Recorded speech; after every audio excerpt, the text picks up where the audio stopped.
to approval of the agenda. I'm just going to add one quick announcement under 5 for an Arbor Day Foundation letter that the city's received.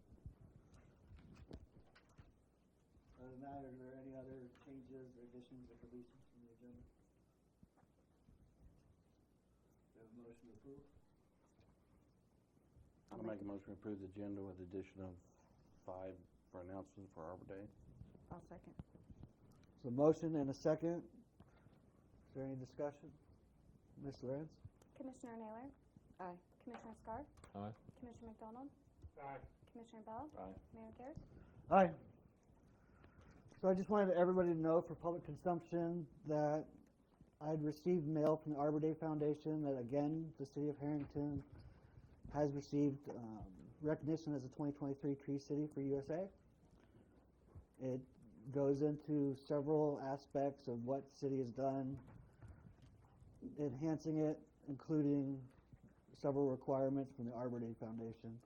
They've provided a immediate public release that I'd like to have staff make sure that we have that sent out where it needs to. So we get it every year. I think we're working on 27 years running. 34 or 30. 35. Okay, I'm way off. So congratulations to the city of Herington. We'll move on to consent agenda. I make a motion to consider the consent agenda. I'll second. So motion and a second. Is there discussion? Ms. Lorenz? Commissioner Naylor? Aye. Commissioner Scarr? Aye. Commissioner McDonald? Aye. Commissioner Bell? Aye. Mayor Garrett? Aye. Next item is consider offer land purchase at 702 West Walnut.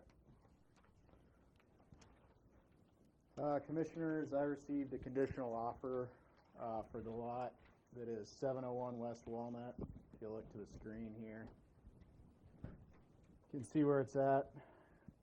Corner lot here that the city is currently in possession of. There's the top view. The property owners just to the west, Alexis and Luis Perez, are here to represent themselves tonight and the offer.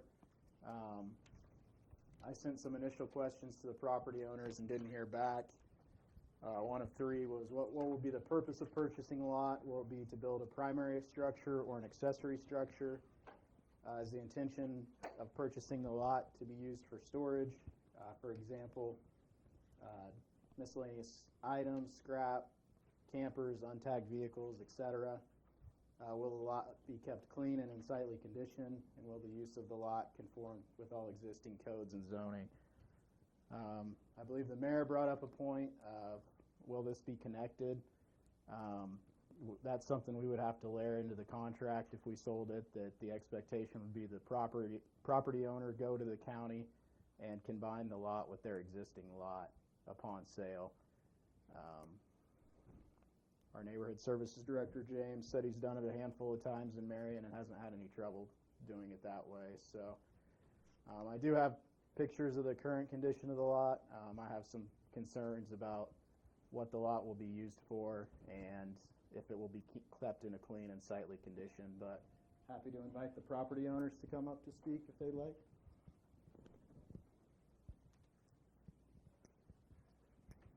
You're going to have to give your name and the address for the city clerk for the minutes, please.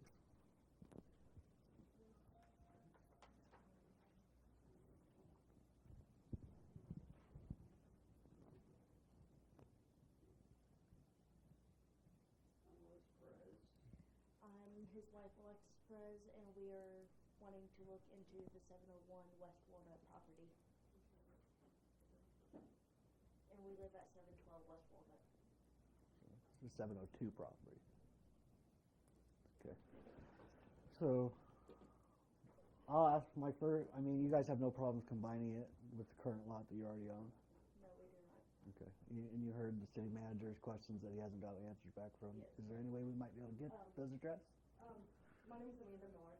Okay. I have been in contact with Tracy to put together this contract, and I actually sent those answers to Tracy, and he was able to forward them. But we do have answers to those questions, if that helps you any. Yes. Yep. So, Yes, he did.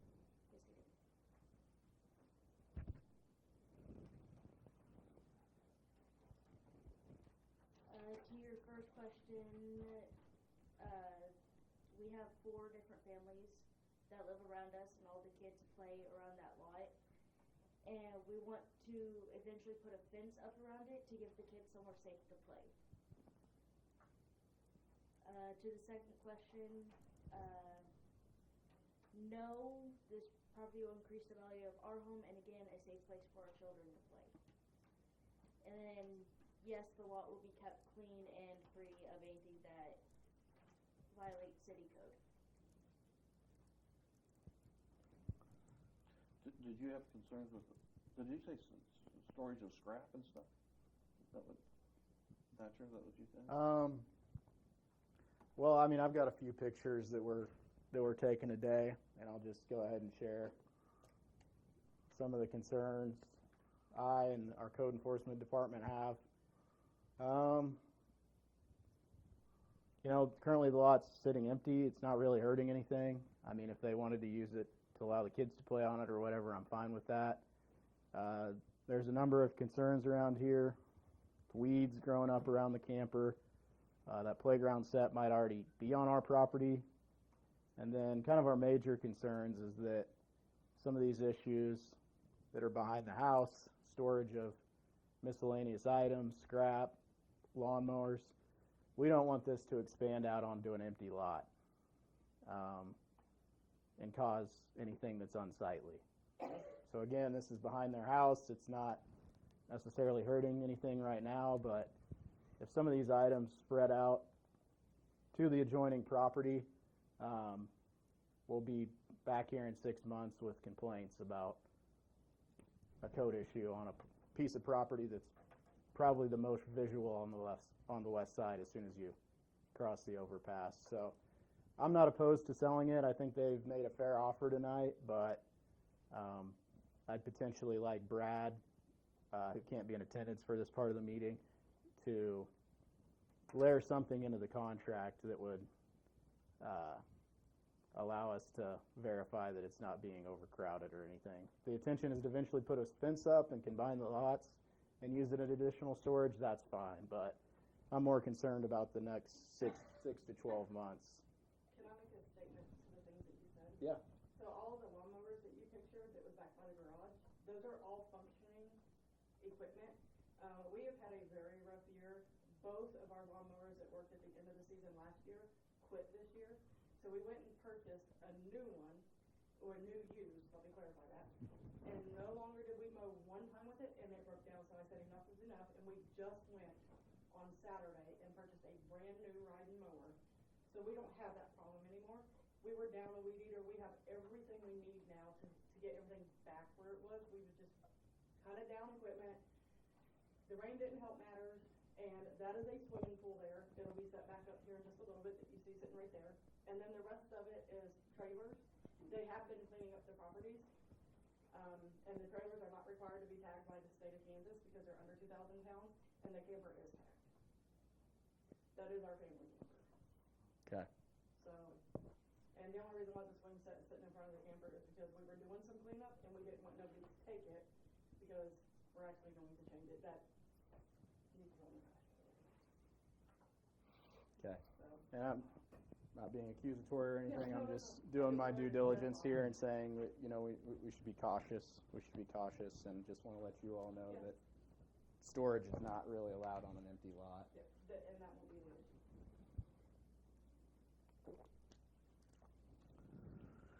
Other questions from Commission?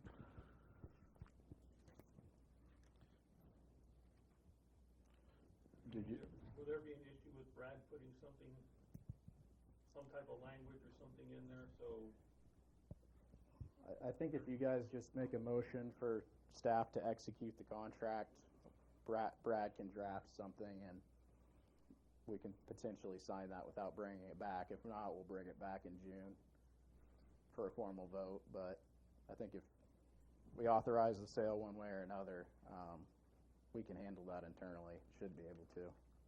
Who's been mowing that property the We have past been. year We have been for the Okay. last 3.5 years. for 3.5 years? Yeah. We've Out mowed of- it some. If I had to estimate 100 mowings, we've probably covered 95 of those, and the only time that the city has stepped in and mowed is because they literally mowed the day before we did. But we have been mowing and maintaining that property. You guys have no problem paying closing costs on top of the No. offer that's been made? No, that's all supposed to be in that contract.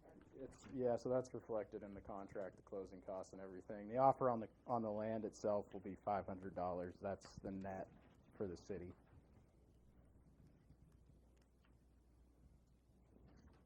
The appraised value is around $2,500, so I think it's a fair offer. It's a pretty big lot and a corner lot, and it does have some appeal to it. So I think $500 is a fair offer. And it does add it back to the tax rolls, so. Any other questions, comments from the commission? I'm not sure how to make the motion, just to authorize. with Just direct authority. staff to execute the contract. Okay. I make a motion for the staff to take action on the land purchase at 702 West Walnut In the amount of, and the amount of $500. I'll second the motion. there's a motion and a second, is there discussion? Ms. Larry? Commissioner Naylor, Aye. Commissioner Scarf, Aye. Commissioner McDonald, Aye. Commissioner Bell, Aye. Mayor Pierce. So, I think you guys can work with city staff and we'll get whatever you need. We'll take care of everything. Thank you, guys. Thank you. Have a good night. Me too. Next item is receive preliminary update from the 2023 audit process and the discussion return in September. So typically our auditors come and give a preliminary report, and around June or July, usually, Randy discovered a few more immediate issues that we should really try to get a wrangle on before we start our next budget season, and try to shore things up. I can talk about that a little later on, but I'd like to invite Randy up to speak a little bit. I've distributed the letter to the commissioners that Randy gave to you all with some of his preliminary or potential risks associated with the upcoming audit. Okay. I really thought I was just here to answer questions if there were any regarding some of the issues that you had in your agenda item. So there's kind of a two-part to this. The first part would be the issue of the reconciliations. We had some trouble with it last year, and we've made a lot of progress in the past year as far as getting caught up, but there still are some outstanding items. I just want to remind everyone that we're a limited staff and we're doing the best we can, but we have literally thousands of transactions that come in and out a month, and sometimes that can be hard to balance. And the best Randy can tell, these There's a lot of issues are, moving parts to it. 3 to 4 years old, would you estimate too? Could be. Oh, it's been a while. Yeah.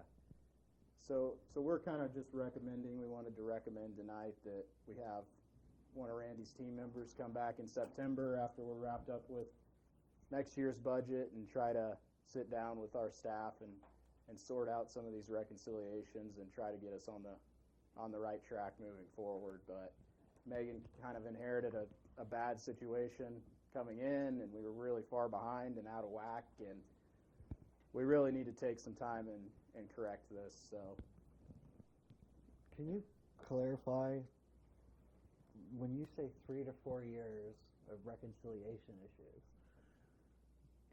is that 3 to 4 years that we haven't reconciled, or 3 or 4 years that we've had this The ongoing reconciliations issues? have been behind and they've been not spot on.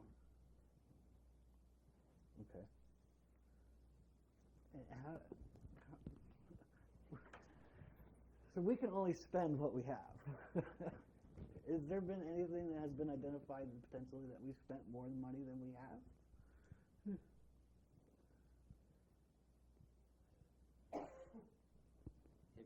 more money than you have? No. There are certain funds that you have some problems with, though, that we want to address here too tonight. Right. This just has to do with what the bank is receiving versus what we're reporting essentially or coming up with, correct, Randy? Correct. So you have, as far as your deposits, you not only get your deposit at the front office, you get credit card deposits from 4 different sources. You have your ACH and your drafts for your utility. So those are really complicated at trying to reconcile. You have checks that you pay, you have some ACH transactions that you initiate where you pay people. That's why I'm saying there's just a lot of different moving parts to it and we have not put our finger on, or Megan hasn't either, as to what the difference is caused by. Do we have a plan, a solution to this problem? So the immediate solution is kind of what I just brought up. When Randy comes to do the audit, he's there to clarify the numbers at that time. It's not really his job at that time to go through all of our transactions and kind of see where we could potentially be off, to really dig into it. And that's kind of why we're recommending having Randy and or one of his team members come back in September and really sit down one-on-one with Megan and our other staff members to try to really track this down and see where it's at. So are we training staff to get it right?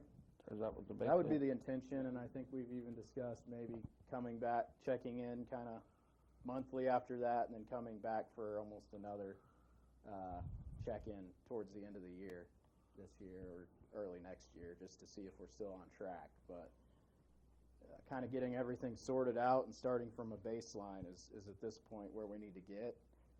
And the sooner we can get there, the better off we'll be. So, like I said, I think we've made improvements in the past year, but again, we're not accountants. Sometimes it's hard to go back and identify the original problem. I mean, realistically, this is a full-time job. Yes. I mean, and you've got 1, 2, maybe 3 people trying to do this job on top of their other jobs. And when you have stuff going directly to the bank that you don't see until the end of the month, it's very, very difficult to stay on top of this if you're trying to do this and 2 other jobs. So, I mean, I'm not trying to excuse what's happened in the past, but it's understandable that things, have and, God forbid, can continue just because of the volume of transactions that the city has, both incoming and outgoing. So, I don't know what the feasibility would be, but I would almost recommend that maybe not a full-time, but if we could do like a part-time, I don't know what you want to call it. Well, that's why the city also has a treasurer commission. Well, obviously the treasurer commission's not doing their job if we're $100,000 in the red in a certain account. So we need some extra help somewhere. I don't know if that would be hiring a finance person or an accountant or what that would be to help take the load off of Megan. So, I mean, we need to do something because we just can't keep waiting until halfway through the fiscal year and Randy shows up like, oh, look at this, and not placing blame anywhere, but stuff got missed, and now we have to fix it before it gets worse, or before somebody else steps in and says, this is what you will do. I have several questions. I'm trying to make this as simple as I can. When you're saying that the statement from the bank is not matching our statement from the city of what should be in the account, but we have pending incoming and outgoing money that could become, or is it just not reconciled into the correct account? Like utilities or water or streets?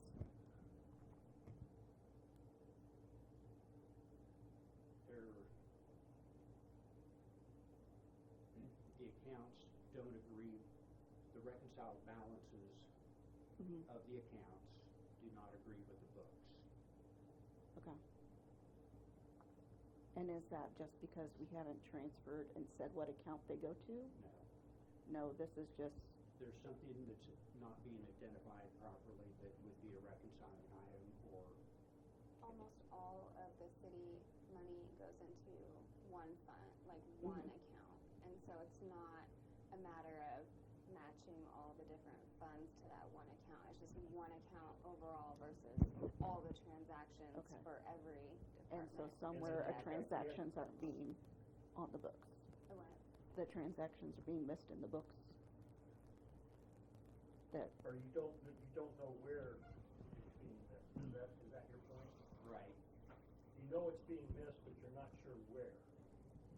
So each month, Megan is going through the bank statement and clearing things off the bank statement.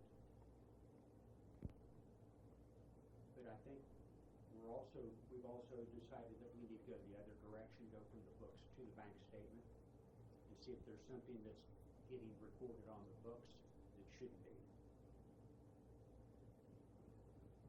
Isn't that or correct? doubled entry, or could that be thing too? Or a missing entry, or Okay. Or a duplicate posting for a revenue item like utility bills. Would any software program be a better fit to catch these? so there's a software program through Tyler Tech Fund Balance, which is what we already use. It's called Cash Receipts. Right now, every single receipt that every single cent that the city receives, we record manually, and then manually put journal entries into the general ledger program. Tyler Tech has a cash receipts program that you would receive your payments, all your funds in this program, and then that program speaks with general ledger, the same way that accounts payable works with general ledger and payroll works with general ledger. And so that is an option that I'm trying to get a quote for right now. Historically, the Tyler Tech software was very expensive. Okay. So there's that. And then we're also in the middle of a credit card upgrade. So currently, the credit card processing system that we use is going to be out of date, and so Tyler Tech created their own software program to process credit cards, and so we had to wait for the new server to get installed before we could roll through with getting this credit card software installed. But we're working on getting that scheduled right now too, and that might help identify some of the credit cards in transit and the timing of when we receive them in the books versus when they hit the bank. But if there's issues 3 or 4 years out, we need to find the problem, and because I could understand right now with the switching and everything, but there's 4 years back that something's wrong. Now, is this an audit that we should have shown up the last few years, that it has shown up that? We identified this in the audit last year at the same time. I think at that time there were problems with the reconciliations and us being so far behind on the reconciliation. So we're somewhat caught up within a month, I think, of reconciling March is done. everything. There's just still some issues with reconciling everything correctly. Part of it was like Megan described, all the manual entries. Part of it's when an ACH payment comes, sometimes it comes earlier or later than the date. And it can just throw things out of whack really quickly. Megan's pretty much doing most of it by herself. Our other folks are billing clerks, and then, our other employee we're just trying to focus on getting checks out on time and all the other facets of the city we have to do. So we don't have to find a solution to this part of the problem tonight. this accounting issue, but this is just to make you aware out of transparency, and we'll bring back some solutions, including a proposal for Randy to come back maybe a couple times this year. Or if you wanna hire someone different, you can too. That's possible. We probably hire Randy because he's the most familiar with what we've got going on, so. And So we when's the don't know. timeline on this? So we'd want to come back in September and really sit down and do this. We want to get through our budget season, which is June, July, and August. And once we've pretty much got the budget sorted out, then Megan will have some time and ability to sit down and go through this. So approximately September. So September, we will go through the numbers that they were giving us here and how to deal with them? Or is that September, Megan will sit down with the auditors and try to identify kind of what's off over the past 3 or 4 years, if we can get it straightened out, and then after we've concluded that, we'll bring a presentation back to this body. So. And I haven't given up on Megan yet either. She's been thinking through some of this and has done some things differently. So And Megan, please come back with us with estimates for, if this is the program that you need to be able to function and find this kind of stuff, then we need to be able to get it for you. And there may be others other than just from Tyler Tech. Mhm. GovPilot, I can think of one off the top of my head. Then we would have to switch everything. If it's a totality issue, then maybe it's for the best. So it might just be an option. It's a scary option. Scary, but might be needed.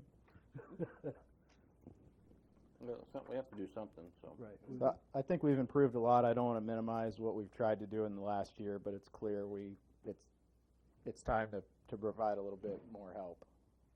I would strongly recommend that we make these negative balances whole before we go into the next budget season. Otherwise, we're starting in a negative spot, and we're making the hill we have to climb even larger than it needs to be.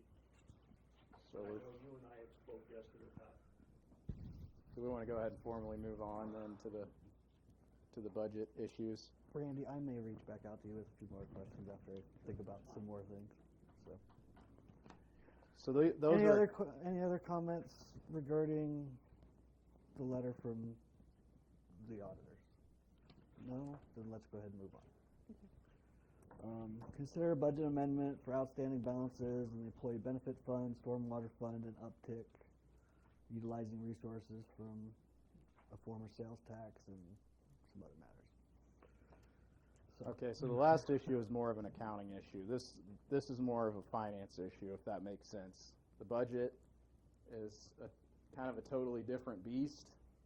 And I prepared a report that kind of described the history of this. So the main 3 funds that the auditors identified that we're a little behind in is the Employee Benefit Fund and the Stormwater Fund. And then we also have an individual line item, which is for the uptick grant. So I'll start with the Employee Benefit Fund. In your packets, you can see the section of the budget. This is the adopted budget already, right? For 2024, correct. Okay. Some of the numbers in the 24 column aren't obviously fully filled out yet, fully completed, but 2022 and 2023 are accurate. So 2022, we had a pretty hefty cash balance, but we established no cash carryover that year. In 2023, we had about half that cash balance, and we also established no carryover that year. So that would mean we spent our entire budget basically in 2022 plus $40,000. And we've kind of done that or more in 2023. We only had $43,000 in cash reserves. And at the end of the year, going into 2024, we started the year with a negative $64,000 balance. Now, we identified this problem last year and added $30,000 of cash forward, which could make a dent in this, but it's likely that we're going to need to make more of a corrective action than that at this time. So we're going to kind of need to zero out the balance and then add some money back into our the top line, our unencumbered cash balance. So we won't be here a year from now with the same problem. And then going forward, we just have to be a little bit more conscious that we're carrying cash forward in some of these funds. And it wasn't just that we necessarily had this amount of money and we spent too much money. You also have to factor in the revenue side of this. So there were revenue shortfalls, meaning we didn't get enough taxes from the community for whatever reason, shrinking, decreased property values, whatever you want to blame it on. So now we had a revenue shortfall, and Randy, I don't know if you had a breakdown, but close to half of it or more was the revenue shortfall, roughly, right? So the big part was the shortfall in the cash forward. Okay. You can see that, you know, after lawn tax for 2023, it was short $15,000. That was the big thing. So kind of like we identified in our general fund last year. Last year we identified that we weren't hardly carrying any cash forward in our general fund, so we worked to address that. Employee benefit is one of our biggest funds. It's where all our health insurance gets paid out of. All of our workman's comp, which has been an issue over the past 3 or 4 years with increasing costs. We all know health insurance is going up yearly.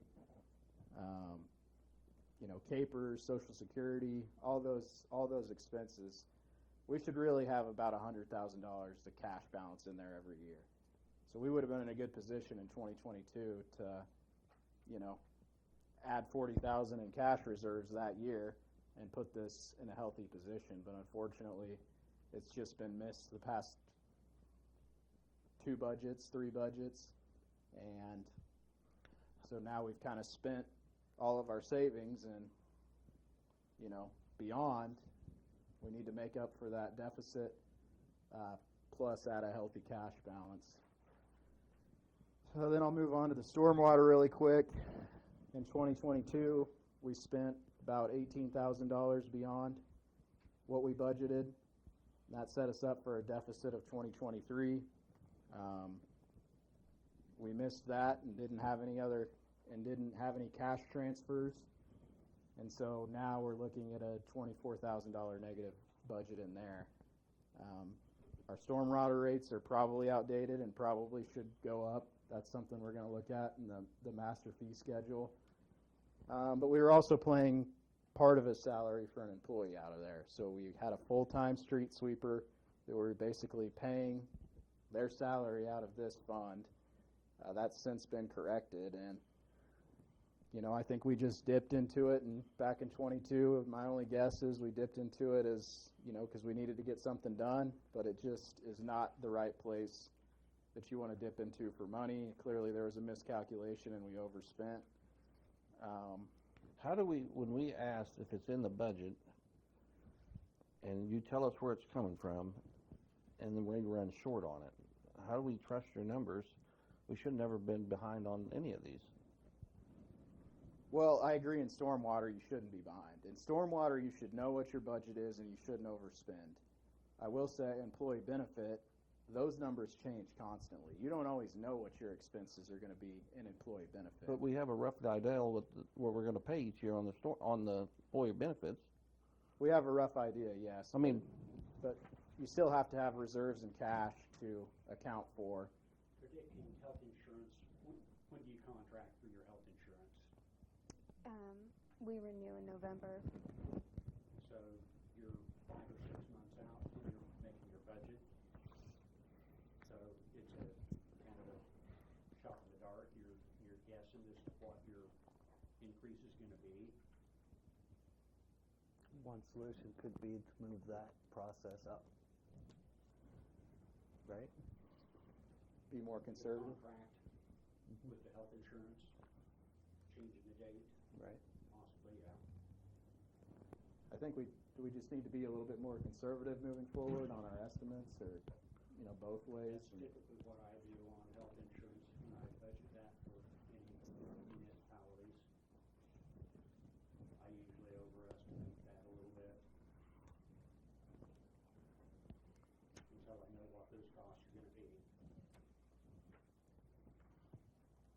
what did it go up last year, Megan, like 13%?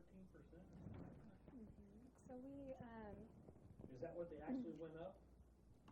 Or do you know off the top of your I head? don't know off the top of my head. Because I know that was just an estimate that we were working with. Right, and I can reach out, I do reach out to, our rep for our health insurance, and she can kinda give me like a vague, estimate of what it's going to be. And usually it is, somewhere around like, 10 to 15%. But even going back to, the COVID year, we saw a 30% increase. And nobody was prepared for that. And then it's kind of been the same thing with the unemployment insurance. That went up a crazy amount, but now we're back down. And then the same thing happened with our workers' comp rates too. So, Randy, if you were going to make a recommendation, and I'm not going to hold you to this, just for an idea, if the insurance company for our benefits says, it's going to go up 13%, would you budge and go 15, or would you go more than that? I'd probably go more than that. How much would you go? Or how much would you recommend the city go as a general rule? It's not unusual to go 20 or 25%. Okay. But in doing that, you can look at not just the budget column to see what you're going to put in as a number there, but you can adjust the center column if it's overstated at that point, because you'll know what those costs are, which will, if you adjust that number down, that increases your cash carry forward. And So you don't have to, it could serve a dual purpose. right. We'd overestimate, and then if it was an overestimation, then we wouldn't have to go find money somewhere. It could be already set there for a cash carry forward for the next year. Right. So the third item, and then real quick, I'll get back to the agenda item, was just the uptick grant. It was never really clearly established as an expense that haven't had a revenue associated with it. So we placed it in the budget as an expense, but we never really put it or associated it with the fund that had a revenue source to cover the cost of it, correct?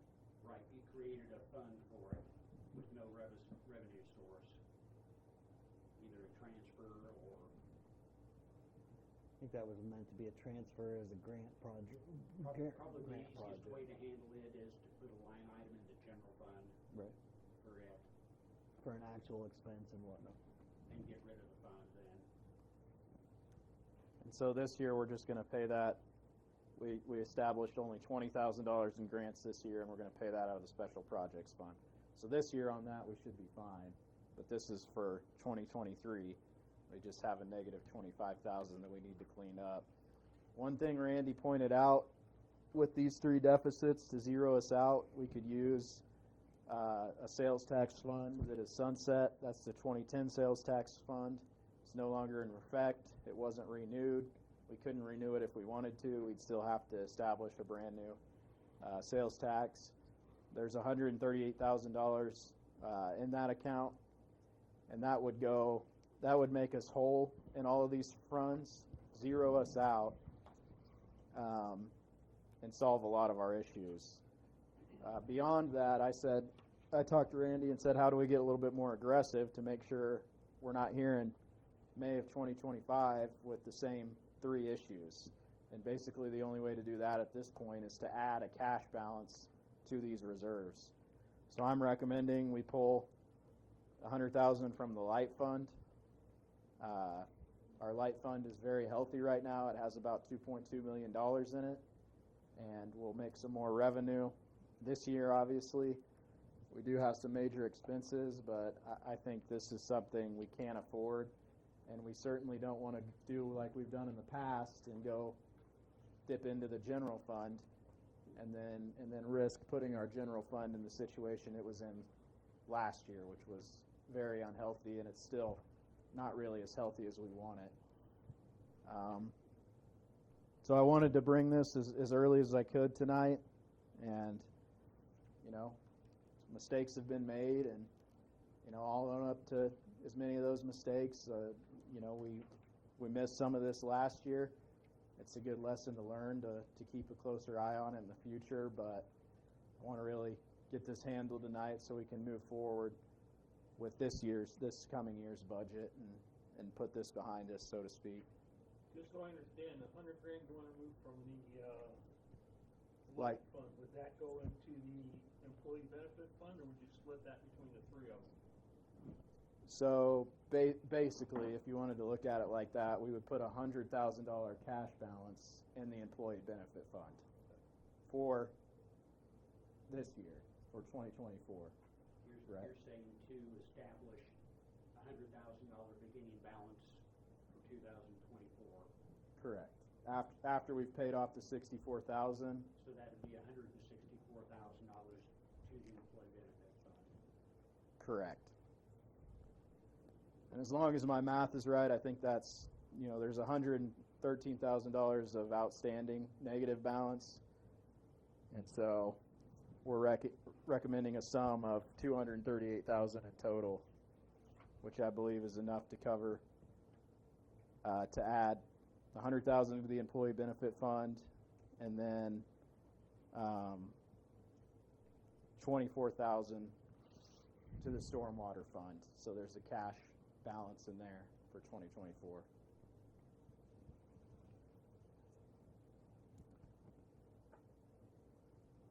And then we'll just need to keep a close eye and do some more revenue projections on the employee benefit fund, and I think just be prepared to go into the 2025 budget knowing we need to make this fund quite a bit healthier than it has been the past couple of years. What money from the light fund?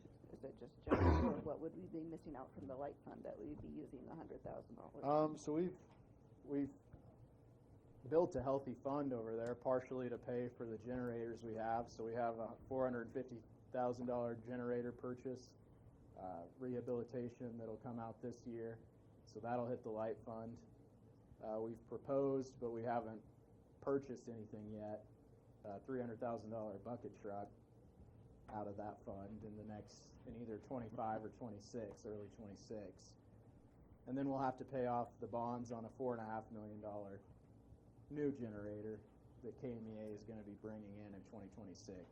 So we want to keep that fund healthy, but it's healthy enough right now, and I think, Randy, you would agree that we could spare this versus going into our general fund or somewhere else. Yeah, that's probably the better place to go. That $100,000 hasn't been budgeted to a That's certain just line like the item. savings. That's like the extra, like we cash like forward in that fund.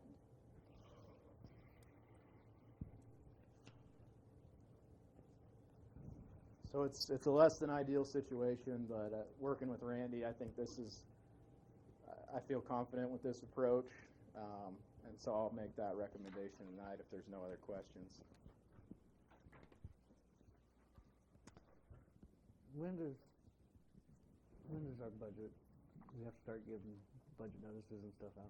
Is it August what? Like for the R&R hearings and everything? I think the notice to the intent to exceed is before that. I would have to pull. In July. Yeah, and then, yeah. That'd be posted no later than July 20th to the county. I almost think waiting until September for the auditors to come back is going to be a mistake.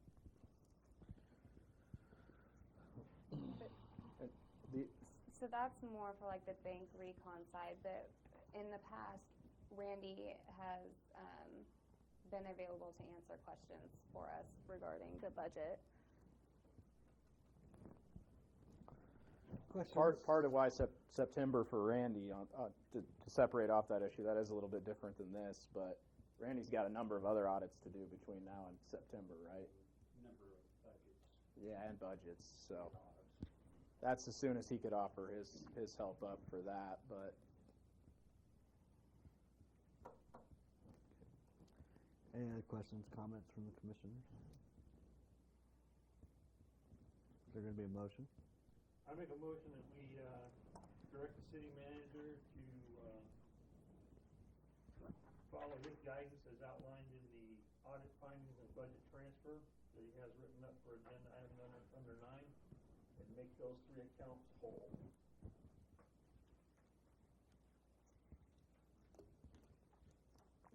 Is there a second? Do you have to have the amount of 100,000 out of the, in the motion? Probably Of the would, light fund? probably would, It's written out in the document. but for the motion itself, it probably wouldn't hurt. You could, I'll read the motion as follows. Move to authorize the city manager and city clerk to execute the recommended budget adjustments and coordinate with the auditors to make the budget adjustments and transfer the amount of $138,000 from the 2010 sales tax fund and the amount of $100,000 from the light fund for the total sum of $238,000. Is that your motion? Take the Sure. And that's about the only choice we have on this, isn't it? I'll second it. So motion and a second. Is there any other discussion on that motion? Are we going to have to come back and sign budget amendments and whatnot? No, this is actually just an audit adjustment that we'll make to move the money from the light fund and the sales tax fund to those 3 funds that are water. No other questions or comments? Ms. Lorenz? Commissioner Naylor, No. Commissioner Scarf, Aye. Commissioner McDonald, Aye. Commissioner Bell, Aye. Mayor Garrett. Aye. Thank you, guys. Thanks, Randy, appreciate it. Randy, I'll probably be sending you an email in the next few days. When The next few days. I'm in the office this week, Okay. so you can get my number from Megan or Thank you. Next item is presentation from Ransom Financial on recent sewer rate study conducted. Hello, sir. Good evening, Mayor and Commission. So, This is Henry Schmidt, by the way, with Ransom Financial. yeah, I've been working on this for a little bit, and it's looking at the proposed rate increases basically to fund roughly a $3.75 million project for the sewer system.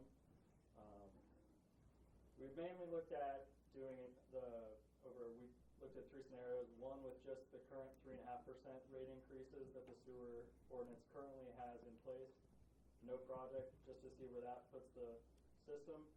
Our second scenario, we looked at the proposed rate increases to meet a break-even point with the $3.75 million project and amortize at 30 years.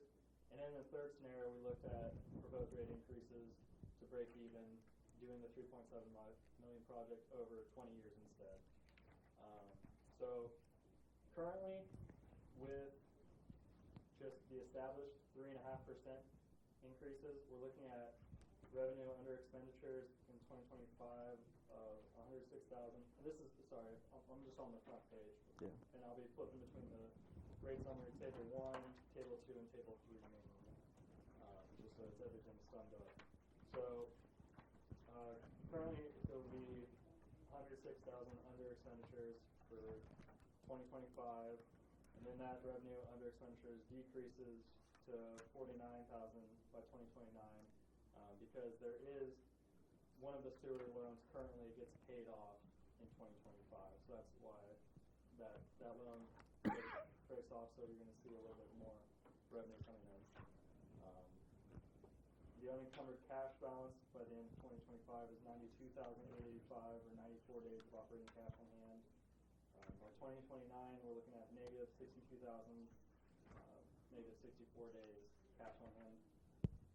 Again, the proposed increases, they say 0%, however, the 3.5% in the ordinance is factored in to this first scenario. So for your basic 5/8 inch and 3/4 as well. Currently, we're sitting at $10.87 for the monthly minimum.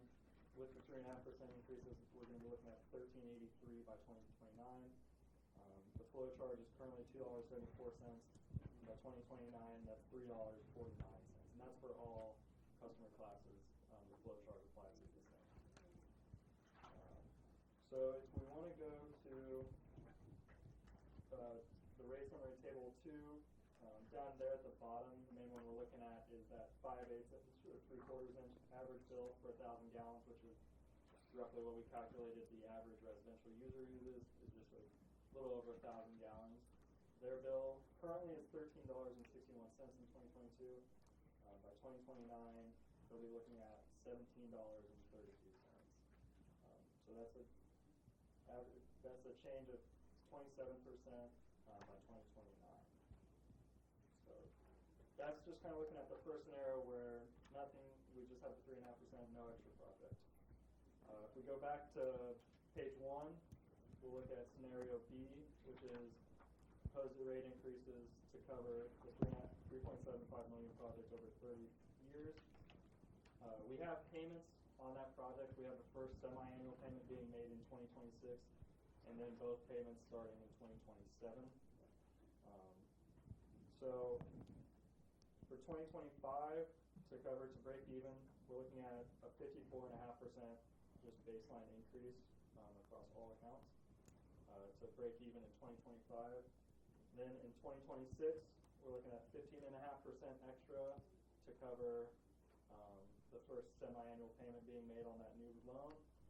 And then again in 2027, there will be a 22.5% increase when both semi-annual payments are being made on that loan.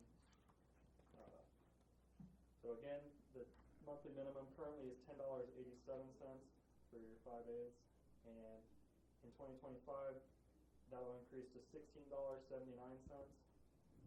By 2027, that's $23.76, and by 2029, that's $24 for the monthly minimum for your average residential user.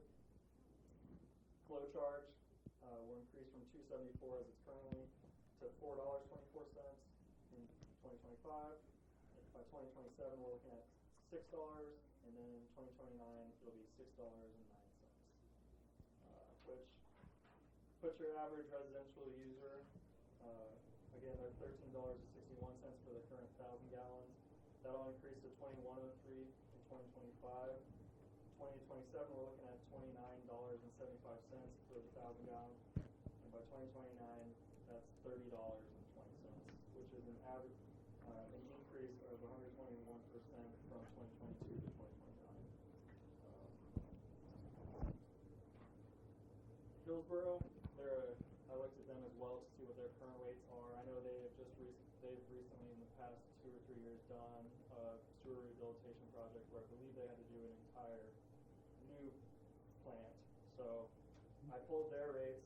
Currently, they're sitting at a monthly minimum $31.68 with a flow charge of $4.38 per 1,000 gallons. So by 2029, with these increases, you're still sitting under where they're currently at for the monthly minimum for your residential user. The flow charge does increase over that, but that's good because then your higher users end up paying proportionally their correct amount. So that's just for scenario B. That's where we end up. And then scenario C is, I looked at it just because the 20-year loan is something that the sewer program does through KDHE. Is their sort of their basic loan, 30-year loans newer, but we just looked at the 20-year just to see what kind of increases we could do to save on interest, to cut that 10 years down. Again, in 2025, it's just a 54.5% because new loans don't start until 2026.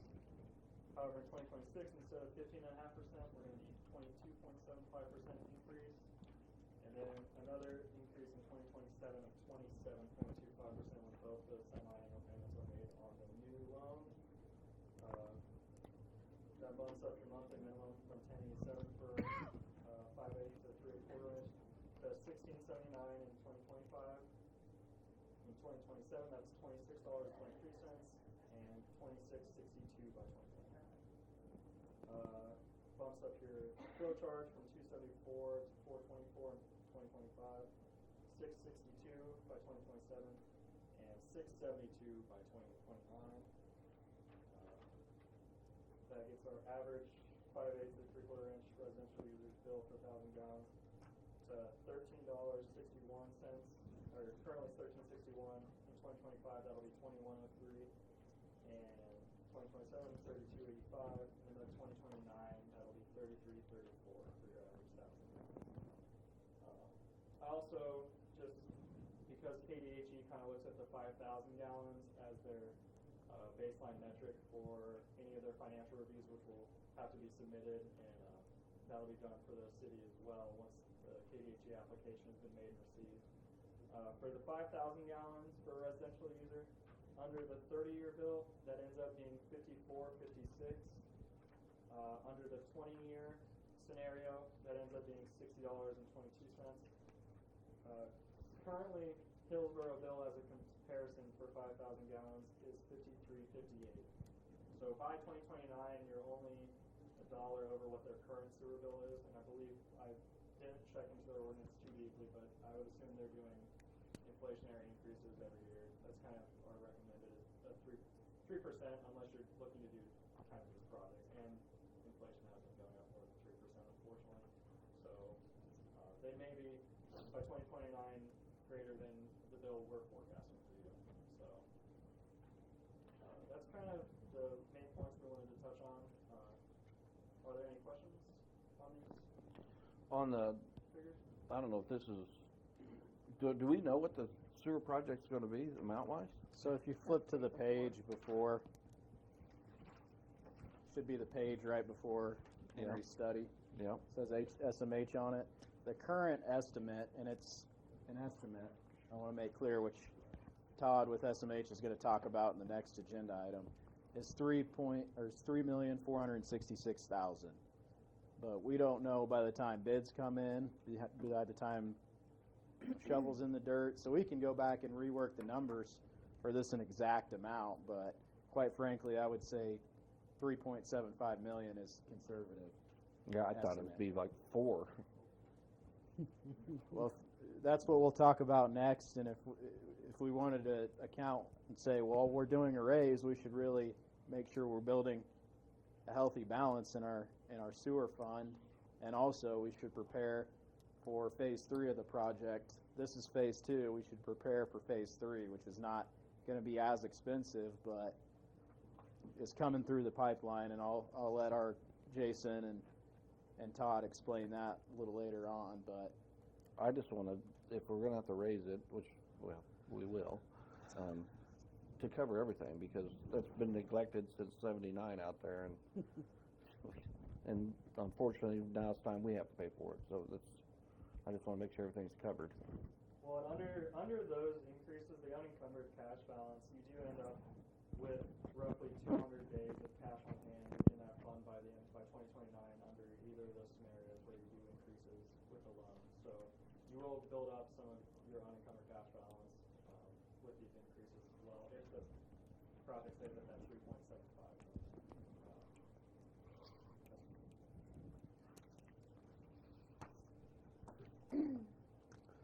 Questions? What is the interest rate difference between the 30-year and the 20-year? Let me check here. I'm trying to. It's generally like a quarter to a half. I don't remember, and I don't have it in this packet with me, unfortunately, right now.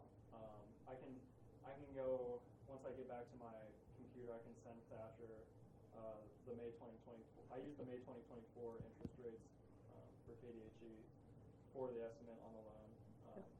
They're both currently under 3%. I believe the 20-year is 2.23 somewhere in there, and then the 30-year is maybe 2.5-ish. But that's just I can send Thatcher those exact percentages when I get home tonight. and you said the estimated payments, monthly payments, would be around 220-ish thousand for the 20-year versus about 100.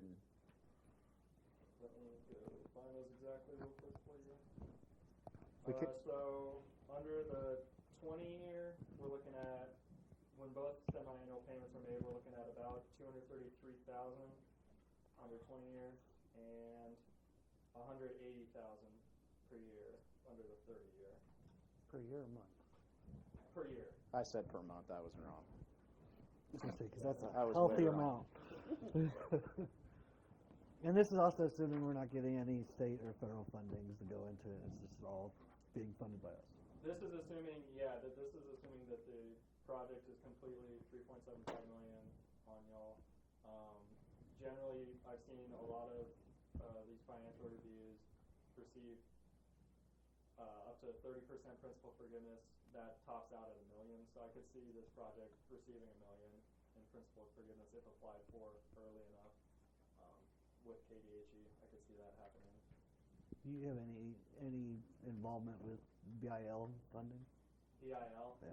I don't know anything, unfortunately. I could refer Thatcher to our grant people at Ranson.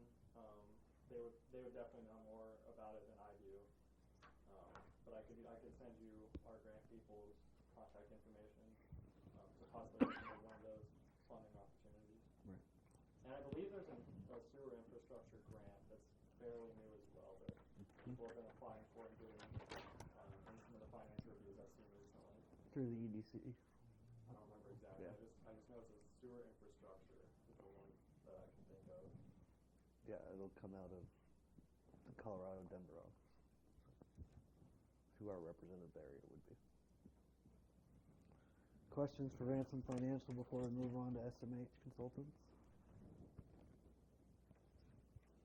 And again, if you think of any questions, feel free to forward them on to Thatcher, and he can send them over to me, and I can look at something else for you. But I think appreciate your time tonight. Thank you. You're up, sir. Don't have a lot prepared for you this evening, just mainly to answer any questions. I just would like to highlight that, as Patrick pointed out, our best estimate at this point in time, Commissioner Bell, that's truly what it is what we anticipate the costs being for the identified project right now is about 3.46. I think it's wise, as Thatcher's indicated, to we're planning for a loan to beef that up a little bit, and the numbers that Ransom worked with was 3.75.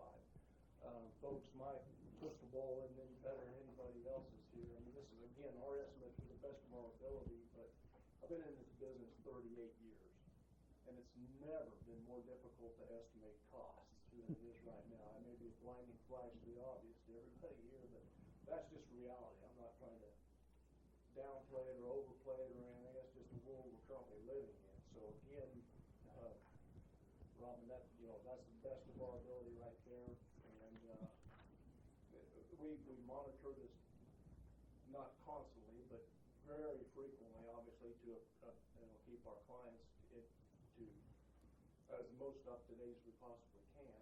As we move forward with a project, and we'll be honing in on that number.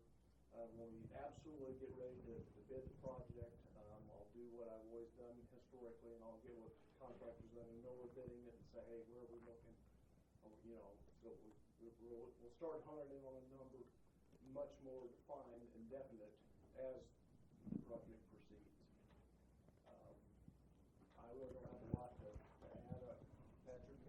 Patrick, Todd, we have a few newer commissioners here. Can you just kind of describe briefly how far we're into this? We're not just starting this.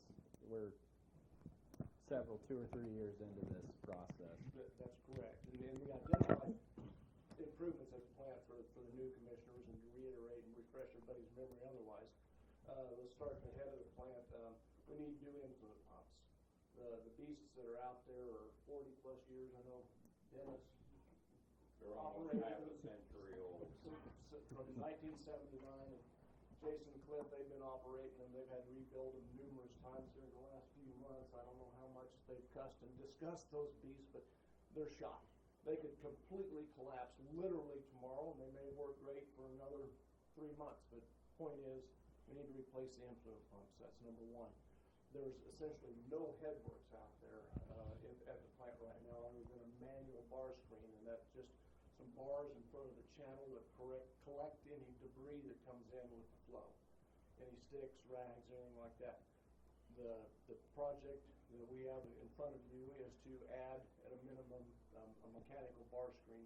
It's an automatic process that removes that. So these gentlemen don't have to sit out there and babysit, you know, when they have a high flow to keep the rack clean, because debris collects on that, backs up the flow, overflows on the ground, and it's a mess. These guys can attest to it, and I can imagine everyone appreciate how lovely a project it is to sit out there. So, influent pumps, bar screen, we're gonna redo the aeration system in their aeration basin. It is completely, the same age, same vintage, 40-some years old now. And the diffusers in the basins need replaced, the drops, the air piping, et cetera, like that. While we're doing it, we'll involve some new probes, some monitoring, if you will. Think of it in the broad 10,000 foot view, is to monitor the process. The aeration basin is the heart of the soul of the treatment plant. Make sure that we're going to achieve the limits, and we'll associated with that will be new blowers that will. Right now the blowers are on and off. We will put those on VFDs, variable frequency drives. If we need more air, the probes and the upgrade to the aeration basin, we need more air. Beef up the blowers, administer more air, back it down when we don't need it, et cetera, just to achieve our limits. Standby generator that's out there, it was built in, I believe, Great Britain. Yeah. In its 1979 vintage. They don't even make it, needless to say, anymore. And I think it'll fire presently like a couple pumps and one light bulb in a lab. Is that correct? And the upgrade will be a new standby generator that will fire the entire plant, which is essentially a KDHE requirement now. That you need. Well, you don't have to fire the entire plant. It's not a KDHE requirement now. It probably will be someday. Right now, the requirement is to provide primary treatment, and you can't do that with the standby generator you have now. And plus, it's on its last leg as well. And we'll do a little bit more rebuild in the digester, liquid digester too. Did I miss anything, guys? I think that's Jason, do you just want to? I'd like Jason to comment on what he's gone through in the past month. Major upgrade to the electrical. The only thing we're missing on that is the grinder that we want to put at the very bottom of the screw. Oh, okay. That we had. That's probably not much. Jason, do you want to explain kind of what we've gone through in the past month and how frankly lucky we've been? The issue is the screw pumps that we had to put a lot of money in. Now, but all the walls are rebuilt. We had to rebuild all three of them in the last. Well, we got two done, one more to go. But in the last 3 months, we put in about $18,000 just to get them up and going. We put quite a bit of money in the old blowers that we have, but we're keeping them. Even with the upgrade, we're going to get new blowers to run the aeration basin, and we're going to have to keep the old blowers to run air to the digesters. What we're going to do with that. So we're putting money into the blowers, but we'll be keeping them. So. Is there any reason you wouldn't put new in altogether? Well, the digester don't need air 24/7. So, I mean, yeah, you could probably get a new blower that, I mean, we just get air onto that just whenever we're mixing it and transferring. So, you know, the two of them out there will probably last quite a while. Well, I'm just saying, if we're going to do a project. It's going to sound strange for Mr. Fiscal Conservative, but if you're going to do it, replace it with a new one. That'll probably, if I have to guess, you probably run air to that 20 hours a week. But then we don't replace it, we rebuild it, something happens and we need it, and crap, the 4-year-old piece of junk broke. We've neglected that place forever. Let's just do it right. It's time that we bite the bullet and fix it right. Then the only, as far as future-wise, is the collection system. It's in bad shape. We're going to have to Now, is that part of this That's all the project? or- piping that takes it to the plant. Manholes, piping, the other night we had 2.5 inch rain and we went from 200,000 to 3 million. That's how bad the collection system is. Yeah, this is not going to address that at all. This is a bigger problem that. And for clearing, or for reference, this is phase 2 of phase 4. Is that what we've got? Phase 2 of 3. Of 3, okay. And phase 3 basically is like return pumps, waste pump, upgrades on some buildings, so that's gonna be more like the price range, if not cheaper than phase 1. So I'm gonna guess that, it's probably under $1 million. Right. Phase 3, it won't be nothing like, phase 2 is the expensive one. Were we supposed to pass it if we're going with the? Cynthia, you got After any the rest of this I got several, so was phase 1 just the plans being made? That was a screw press. Recommendation. Oh, the screw press. Forward for A building, a screw press, and then like a concrete pad so it can dry. Jump, circle the wrong one. For the That's other. what we could, used to haul liquid to the field, and now we run it through this. It squeezes about 20-some% of the moisture out of it. It looks like dirt. Okay. I know we're rebuilding and replacing, but it's not like a new construction.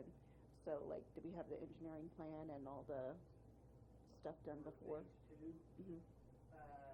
no, I mean, In process right now. In process? Yeah, we're So- just really begun the design aspects of the improvements. We're still working with Jason honing in on specific pieces of equipment that we want to put in, and we're honing in on those as we speak. And here, probably the first week or so of June, I'll be back down bugging Jason and say, hey, let's absolutely sit down. This is definitely what we're doing, Okay. and proceed with that. Do you have like a time frame, like the planning and what exactly you need, and then going out for bid, how long that takes? And then from bid to building? We will be able to bid the project late fall, early winter, at the very latest first of the year, but hopefully yet this year would be our goal. And then, on an average, how long does a process like that take? The Start bidding. For construction of the improvements, something like this, a lot of this is pulling out pieces, we don't have to construct concrete basins, anything like that, it's putting new equipment in existing. Pulling the old stuff out and putting new stuff in? 6, 8 months, I would say. So Maybe- conceivably, the plant we have now needs to be runnable for the next year. That'd be fair, and hopefully that's long, but yes, yep. So in other words, And then we need to start now rather than later. Right, and we're Well, we need moving to that way, continue yes. to move forward. Absolutely, yes, sir. 100% agree. Is there anything you need from us to try to move this along quicker, or just No, sir. the condition that thing's in now, I'm scared for it for another year? My last thing is with news legislation, are you watching out for that and like for the manure spreading and everything that's coming out that you won't be able to do anymore? You're aware of that? 503 rates? Mhm. I mean, guess I haven't heard that. I mean, I know, that we can still land apply it. I don't know if there's gonna be new scenarios that you have to meet, but, I mean, we're meeting that right now. So I haven't heard of any, Okay. anyone. I just want to make sure we're projected that we'll be able to take care of those Yeah. in any construction that we may not be able to use it no more. And then we'll have to figure out what to do with the waste. How long have they been land applying? Forever, haven't they? Non-compliance and what? No, land applying. Oh, land applying? Mhm. I mean, I don't think that'll ever go away. I don't know what else you can do with it. Yeah, At least, I don't know, but, 78. oh, wow. You know, but, yeah, I mean, you gotta go somewhere with it. The only places you can go is either land apply and be able to meet, EPA's 503 regs, or you can dispose of it in landfill. Of course, you gotta, landfill's gotta cooperate with it because basically, The water. they're taking possession of it, and then they have responsibility and the additional paperwork. I say, I'm not a sewer plant, is there any way to get the waste reduced? That's what we did on the state of one, by, Press went up will, to screw press. Okay. I mean, you're pretty well taking liquid and making it Dry. 20-25% solid, so yeah, you don't have to haul that much more liquid. Okay. When they were hauling liquid, they might have contained 1.5–2% solids. So Mhm. you can imagine how many trips Dennis Yeah. was making back and forth. Now we're hauling 24% solids or 28 or whatever it is, depending on how long we let it dry on the drying deck. So 20-something, 1.5%, there's tremendous variance right there, difference right there. Okay. That's a different question. Have any other questions for Todd or Jason before we move on? That's what I have. Keep her running. Next agenda item is recommendation to staff on a timeline for sewer rate increase. So Todd was nice about it, but I think we do have a commitment to him, and that's the commitment to say what we're going to do and to pass this rate increase.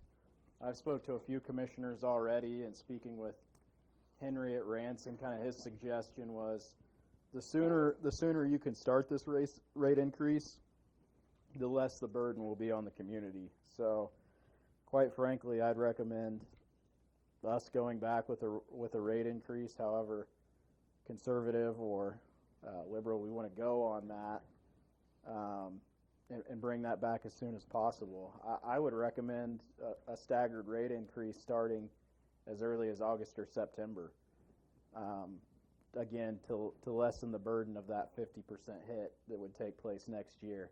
We don't quite know what the ramifications are of that yet, but if we're willing to start a little bit early and start that rate increase process this year, I think we're better off, and I think it's a slower process that people can chew on and accept and budget for a little bit easier than if we just come to January of 2025 and say, hey, guess what, your rates are going up by 55%. But either way, I think we've kind of demonstrated here tonight that we don't have a choice. So, I guess staff just needs some direction on, how conservative do we want to go? Do we think $3.75 million is enough, or should we have Henry calculate it $4 million to account for, the potential for a We can always come back and adjust it, though.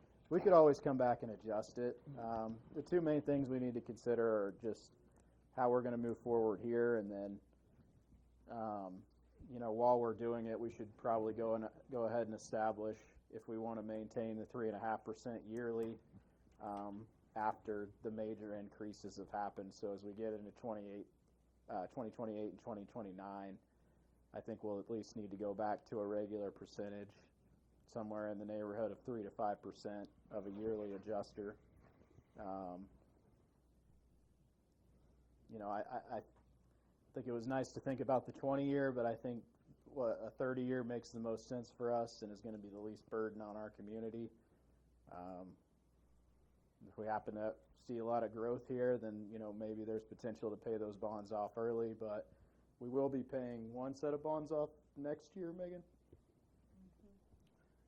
So we'll have a little bit more money, but we've pretty much wiped out our sewer budget for this year at least, and may even have to look at some assistance in there in the next few months, because we've basically rebuilt the primary function of our plant. So I just really need a timeline of when we want to see this back and kind of what direction we want to go. What is our current this month? What do we pay for average monthly for water? Or sewer, sorry. What's the current rate? It's what did he say, $10? $10.97. $2 and something, he said. So if you... Well, it said for average bill of $100,000 for 2022 was $13.61, but we've already increased it. What is it for 2024 today?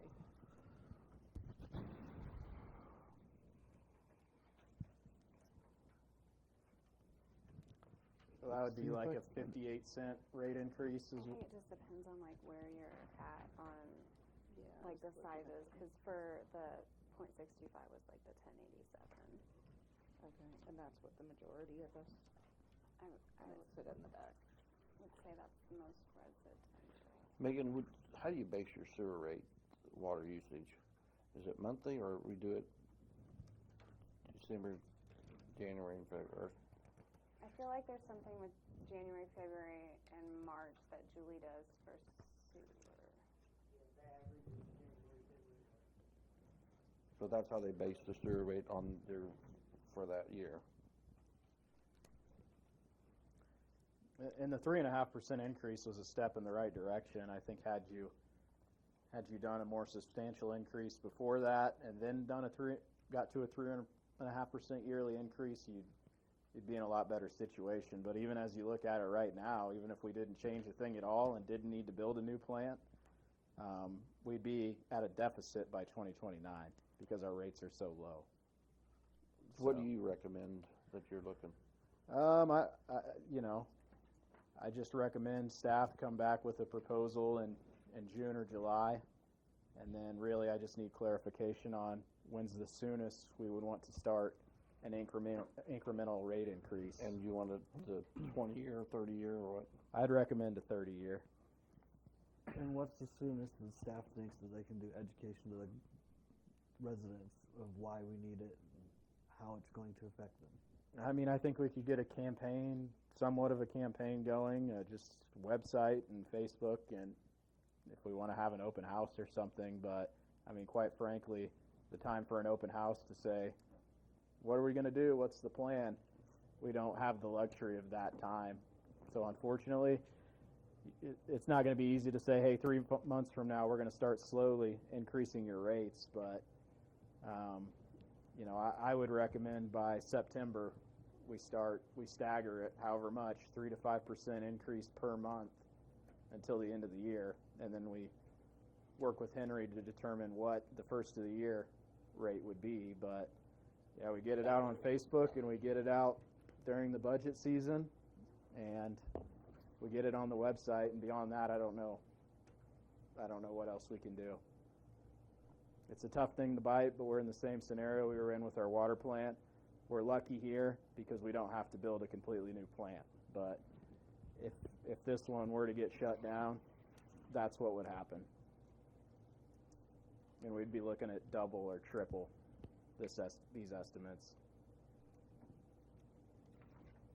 I'm leaning toward version C for the 20-year.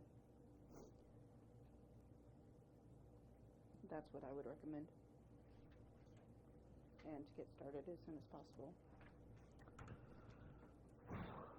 That's going to require a lot more substantial of a rate increase. I just want to give everybody a heads up. But after you and I talked yesterday, after I went home and I did a little bit of math,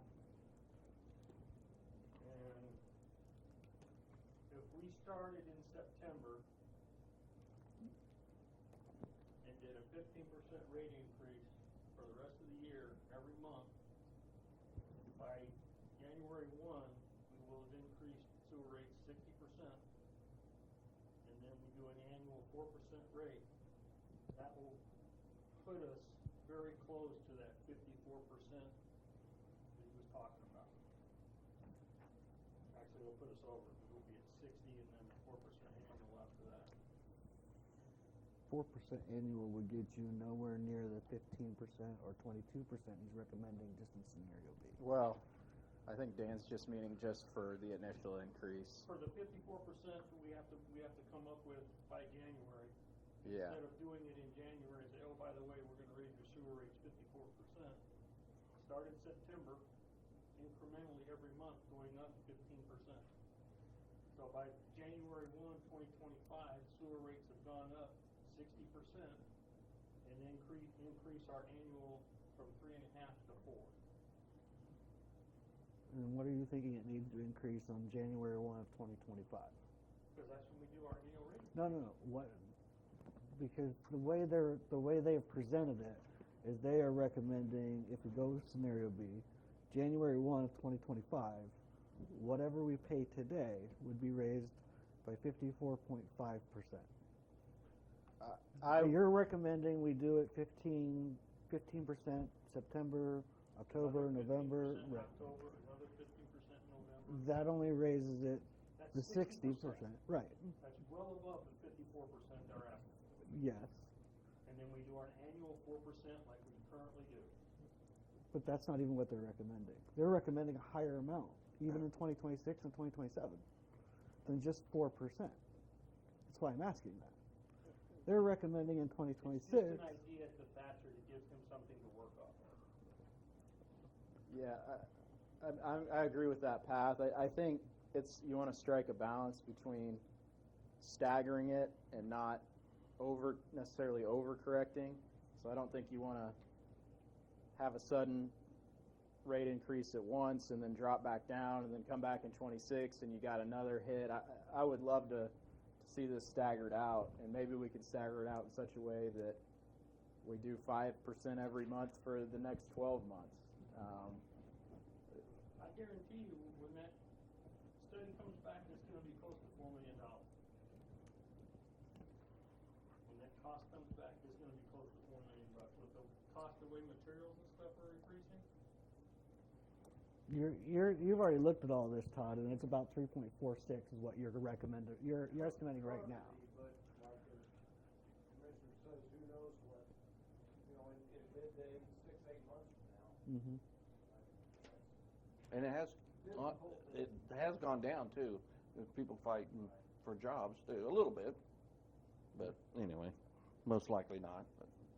I don't think there'll be a lot of movement this year with regarding interest rates or that type of thing, simply because it's an election year and they're not going to, a lot of people aren't going to want to make a lot of monumental decisions right now that they think that may influence the election. I'm not trying to put politics into this, but It's the fact that It's the fact of the matter. a little more even keel as if it were a non-election year, I guess is what I'm developmentally trying to say. But again, that's my guess, my crystal ball is no better than anybody else's in this room. So here's where I need direction. We need to decide whether we want to just start these rate increases in 2025 or we want to start as soon as possible. As soon as possible, in my mind, is September.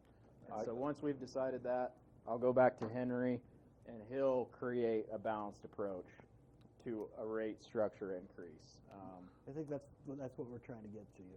Okay. So we've heard Commissioner Naylor's opinion, we've heard Commissioner McDonald's opinion. I'm going to turn to Commissioner Scarf, and then I'll go to Commissioner Bell because I have an idea of what he's already going to say. Let's go.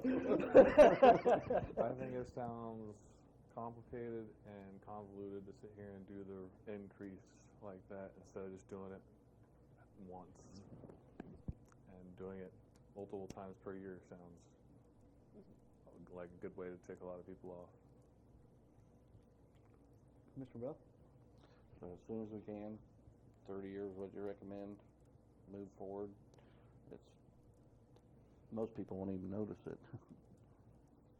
You'll notice it. it goes up 54% all at once. From $13 to $15. I mean, really. And personally, from my standpoint, I think if we go up at once and spend the rest of the year on a whole education campaign of why it's going up, not saying what are we going to do, asking the question what are we going to do, how to fix it. I'm saying this is what we're doing. This is how we're fixing it. I'm not for starting it sooner than January. That's just me.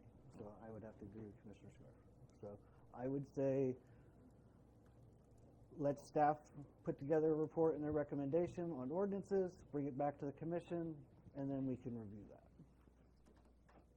You've got a kind of a 3-2 idea. I think that's fine. I think you can wait till January 21 and or 25 and just work on a campaign. I mean, starting early was just a recommendation. I don't care whichever way we go, but it is important. And then in the next 1 to 2 months, we bring this back and we vote on it. And that's what I intend to happen. So, the other key piece is the 20-year, the 30-year. I think we put ourselves in a tough scenario with the 20-year. I get it. I don't like a 30-year loan either. I don't like a 40-year loan that's out here. I like the 30-year loan a lot better, and we're not going to save much on interest, really. it's a lot for our citizens to bite off already. I thought it was a Hail Mary looking at a 20-year, but I think we'd be a lot smarter to go with a 30-year and give ourselves some more cushion. And by the way, plan for a phase 3 that we might want to consider looking at paying cash for and not maybe financing. So, Commissioner Scarf, 20 or 30? I thought the 30 sounded more reasonable. Commissioner Mayo? I still say 20. It's only going to cost $2 extra and have 10 years knocked off our bill. Mr. McDonald? I say 20 because you never know how long those plants are gonna be. I mean, if we have to replace it in 25 years, we still have 5 more years we have to pay on the loan. Mr. Bell? Either or, 30. And I'm more agreeable to a 30. So, but I would say staff just needs to come back with a recommendation on what the ordinance language needs to be, and on the timeline included in that ordinance regulation. I'll sign both of them, so. So, okay. Any other comments, questions, anything else? Okay. Vinny? Bad day to come. Bad day to come to the commission. Consider purchase of a new pump for the Herington Fire brush trap. rhymes with spending money. So, in line with our capital plan. Well. So in line with our capital outlay plan, that was set in our budget last year, was to start upgrading the 5-ton brush trucks. The compartments on them are rusting out, doors pop open randomly. The pumps are 20, 25 years old. We've seen decreased pressures in the pump.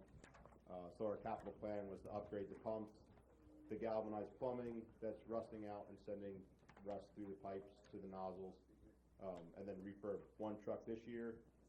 The members are going to do it in-house to save the labor costs, and then next year, as part of the capital plan, we'll do the other 5-ton. So we went out, got quotes for the pump. The lowest price came in at $21,473.94. The highest price was $29,053.96.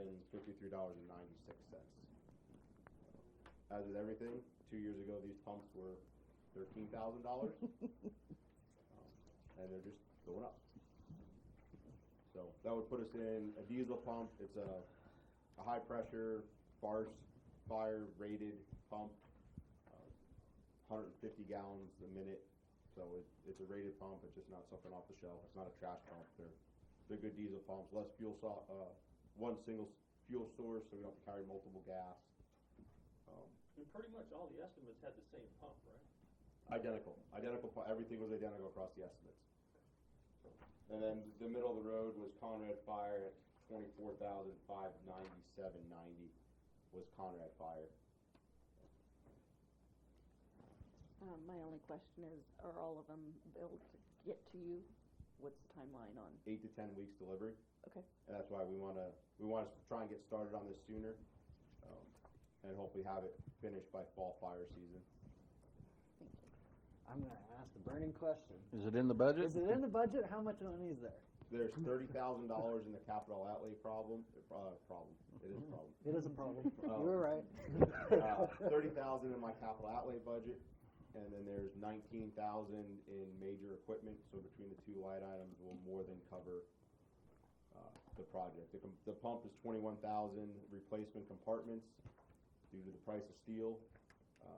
I just got the lowest price I got today on the compartments is $4,500 for the compartments, and then we'll have plumbing and some other upgrades. We'll redo all the emergency lighting, pretty much give the whole truck. Other than buying a new truck, we'll go through the whole thing and upgrade it. So would it be easier if we award the bid and then also authorize a secondary purchase to get the rest of it done? It wouldn't have to be all. It's all underneath the amounts. It's So, included. It's like under our spending cap because it's The 5,000 and 10,000. Yep. The next most expensive item would be the compartments, and it's underneath $5,000, so nothing would have to come forward. Any questions, comments?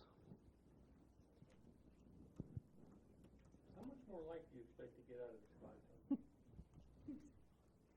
As much as we can. I mean, it's a valid question. We're having problems finding tires for them, so we might have to go to a different wheel to get tires because they're not making the 5 ton. They're not making the 5 ton tire anymore. We did find one vendor, and it was like $12,000 for 6 tires for that truck. So parts are becoming a little harder.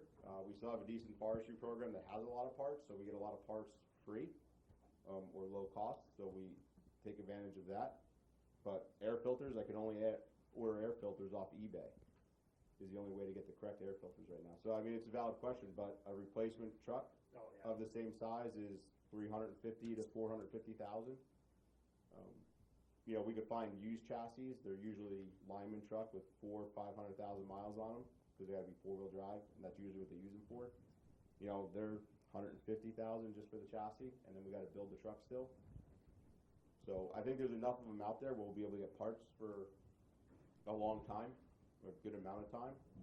But in the vehicle replacement plan, I want to say 2035, I have it slated to replace the first truck. So the good thing with that is the tanks are UFP poly tanks. They have a lifetime warranty, so we could reuse the tank. We have a good pump. You know, it'll be 10, 13 years old, but that pump should more than last. Especially if we're going to go back with all stainless steel piping instead of galvanized, so it won't rust. And I think that's what happened mostly is they used a lot of galvanized piping, and it ate the impellers up in the pump. So big chunks of rust going through a brass impeller doesn't mesh very well. These two, the pumps, we're running them on the Squad 1 and Brush 2. We're running the same pump on there, so we're going to a like pump. We know it fights fire well, gives us everything we need, and they're solid. They're diesel pumps, Kubota engines. And you said you need one on the other 5 ton as well? That would be next year's capital improvement plan. Would be the identical thing to the other 5 ton. So they'll be fully upgraded and hope to get more life out of them. Any other questions? I'll make a motion to award a bid to Ed M. Feld Equipment Company for a new pump for the Herington Fire brush truck in the amount of $21,475 not to exceed. I'll second the motion. So motion and a second. Is there discussion? Ms. Lawrence? Commissioner Naylor? Aye. Commissioner Scarf? Aye. Commissioner McDonald? Aye. Commissioner Bell? Aye. Mayor Garrett? Aye. Thank you. You're a lucky man. You're a lucky man. Lucky man, he knows what's in his budget. All right. Consider the reestablishment of the land bank for future development of Logan Point and abandoned lots. So I've got Brad on the phone, but before I kick it to him, we've been throwing around the term RHID a lot. I want to let everybody know what that is. It's a reinvestment housing incentive district, formerly known as Rural Housing Incentive District. They've since opened it up to larger communities to apply for, so they renamed it. RHID is a program designed to aid developers in building housing within communities by assisting in the financing of public infrastructure improvements. RHID captures the incremental increase in real property taxes created by a housing development project for up to 25 years. The revenue can be used for reimbursement for incurred costs or to pay debt service on the bonds. So in this scenario with Logan Point, we're acting as a developer and developing these lots, and an RHID is the best way to get the most tax incentive to pay off the current bonds on that area. And I'll let Brad kind of go into the description of why we need a land bank to do that, and kind of the history of what happened with our former land bank and why we should be able to do it a little bit better this time around. So, Brad?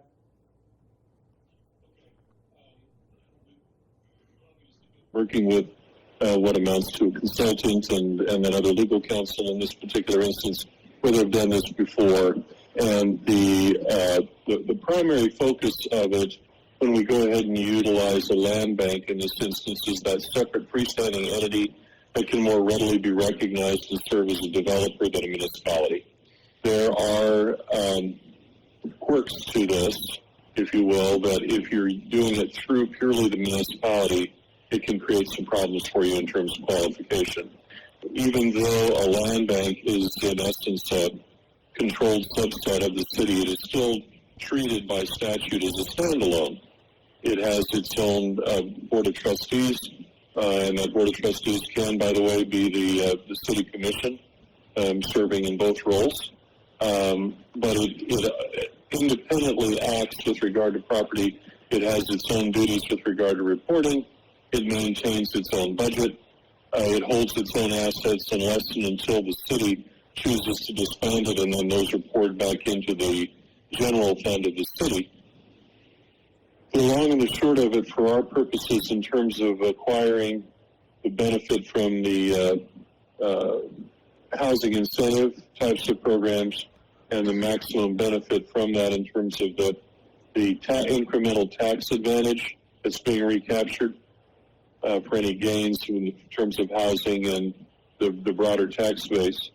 To maximize all of that, we really need to do it through a developer entity, which would be the land bank in this instance, and that's going to be far more efficient for our purposes than having it through the municipality, which can, quite frankly, be turned down or rejected.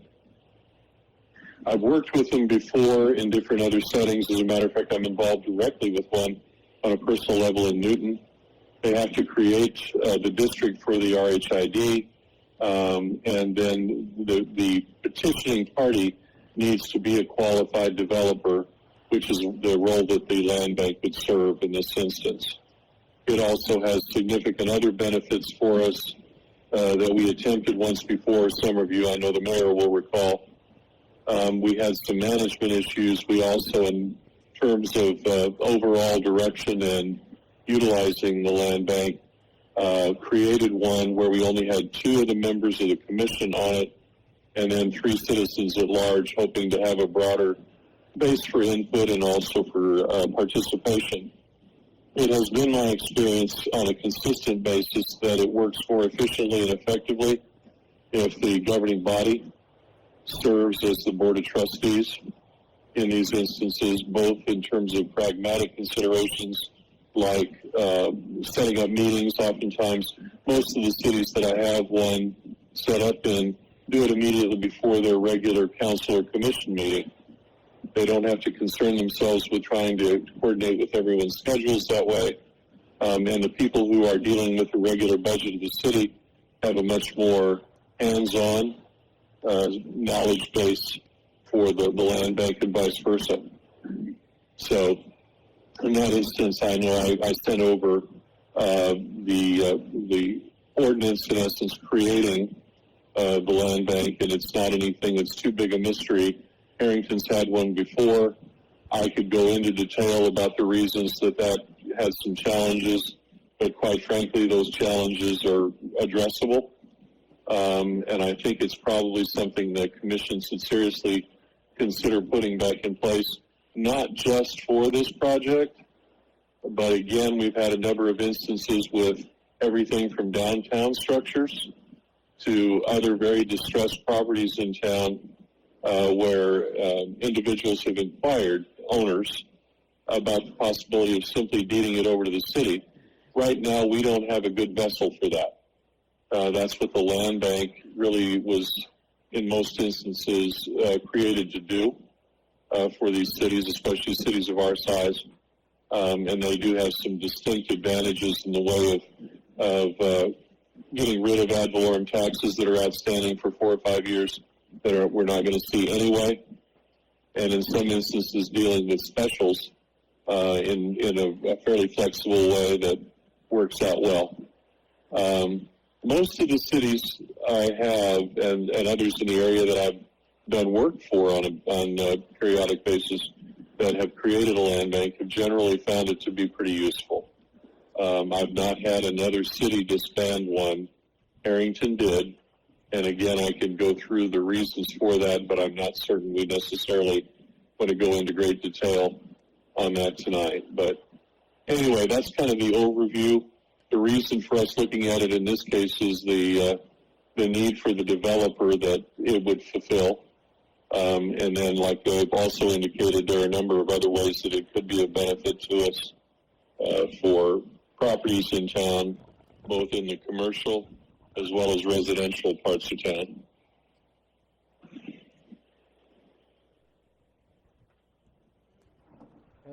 And also too, just to add on to what Brad said, we own I think we counted 16 or 17 lots out at Logan Point. Only 5 are being considered for development. So the RHID in the land bank would allow us to disperse with these other properties as we get these first 5 homes built in the Logan Point project, which are going to be subsidized by the state grants.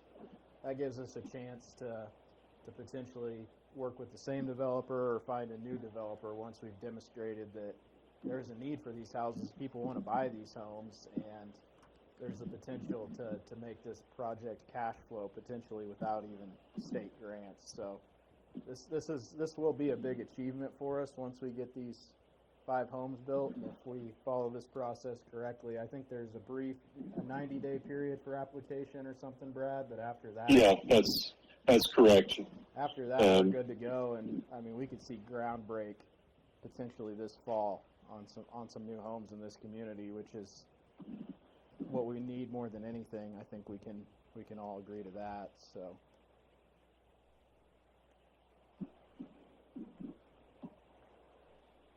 And I guess I would add to that we really lose nothing in these circumstances right now. You've got undeveloped properties that we don't seem to be able to light the fire to get developed, even though there is a significant, even in today's environment, demand for housing and a place to build them. And my experience with another very stagnant development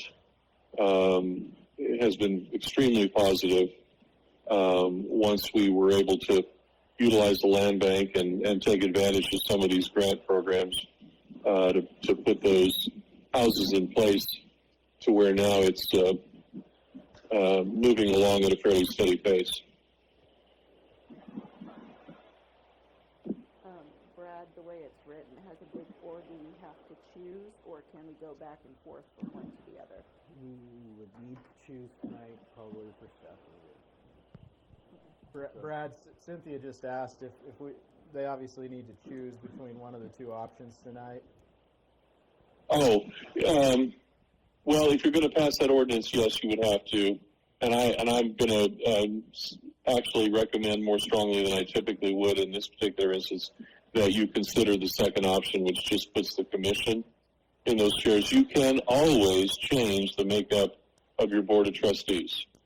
But given our experience previously and the fact that I can't think of another one that I've done in the last 5 years, and that's a fair number of these, that hasn't ultimately just utilized their governing body. There's just so many reasons that tends to fit better.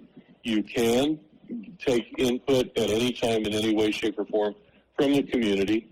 But quite frankly, this entity becomes fairly self-sustaining, and it's a fairly narrow-based function that it serves. It's not like a planning and zoning commission where there are a number of other topical areas where you want a lot of different input. These are really, okay, we're at the bottom end of the hill. We've got a property that just absolutely, for example, if the land bank takes it, is not developable. It's extremely distressed. Doesn't have any other functional purpose in its current condition. It is, someone is upside down in it. They don't want to spend the money to fix it up because they'll never get it back out of it. And they owe a bunch of taxes. Sorry to cut you, and that's where we can leverage grants like the Brownfield program. Exactly. To come in and help us out. And I know the mayor will recall this because I think he was on there at the time. One of the things that's still alive and well, and I don't remember the various acronyms that these banks use, but the larger financial institutions that hold some of the mortgages on these properties, and they don't wish to be in the real estate business to that extent either, will in many instances, they have an active program in place where they will offer up a donation of the property to the local land bank along with a lump sum cash payment, anywhere from, they generally range $5,000 to $15,000, so that the land bank takes it as is, where is. They no longer own it. They got the benefit of the tax deduction for the charitable donation to a not-for-profit, and then got out from under any further requirement to mow it, fix it up, do anything with it as a distressed structure, and it's a win-win for all the parties, and it helps fund the land bank's activities in terms of taking these down and turning it into a marketable and saleable lot that is now cleaned up and in compliance and ready to be built upon. So that's, again, a little different than what we brought it for you tonight for, in terms of the developer on an RHID circumstance, but it is an equally beneficial program that the land bank was generally designed to fulfill. And to add into that, as land bank owns those properties and they have to be required to maintain it, it takes it off of the city's responsibilities to maintain, and the land bank would have to find a way to maintain the property. So, no, the land bank would have its own funding. They wouldn't be able to utilize unless they wanted to pay the city for the services. So they would have their own funding. So the question is, from the commission, is do we want to reinstate it, one, and then two, do you want to go with the first option or the second option for section 2 of the order? Mr. Bell? I don't care one or the other, but Mr. Stark? What was the problem before? Several problems. Dealt with management problems, dealt with staffing problems, and another problem is that you have people who you've got to get at least 5 people and all of their time put together. We already have enough issues with getting people to fill out applications for boards. This just creates one more small function that we would have to do maybe every so often in front of a regular meeting. Basically, citizens were managing the board themselves rather than having the assistance of city staff to file documents, to keep track of things, to make recommendations. And so it'd be a little bit of a headache for the body, but I think it would be wise, and that would, number 2 would certainly be my recommendation. Just thinking about it, I guess. I'll come back to you, but I'm going to need an answer.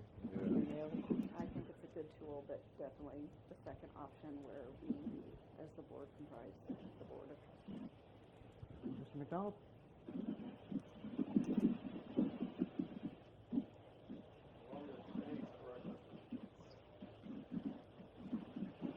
Option 1 and 2.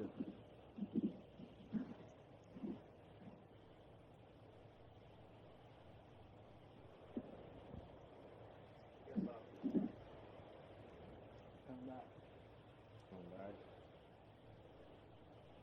I mean, it sounds like a good idea. Okay. Would you rather?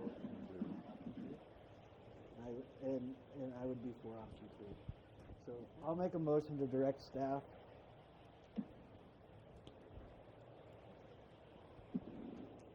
Actually, I'll just do that. We just make the ordinance now. So the motion. I'll make a motion to pass the ordinance in next sequential order, amending the code of the city of Herington, Kansas to supplement and reinsert the section in chapter 1, article 6, section 6-607, establishing a city land bank pursuant to KSA 125901 XQ, and providing for the administration thereof and repealing any other ordinances.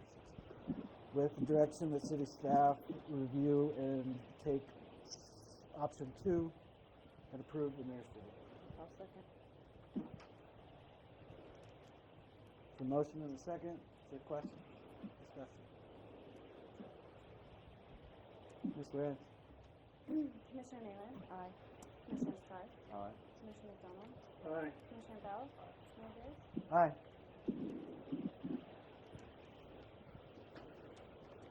Agenda item 14 is consider the resolution of RHID on Logan's Point project, and authorizing the cover letter to Robert Moore. So now that we've determined we're going to reestablish the land bank, we can go ahead and authorize the resolution, which we were planning on presenting a few weeks ago until we determined we needed the land bank. So this authorizes me as the city manager to send a letter to Robert North, who is Kansas Department of Commerce, and just requesting approval of a Kansas Reinvestment Housing Incentive District for Herington related to Logan Point. And then you'll find the attached resolution after, which is basically just establishing the Reinvestment Housing Incentive District.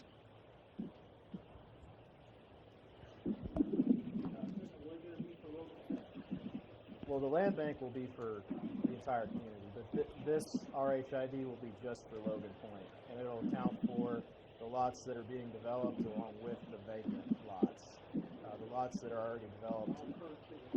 Right.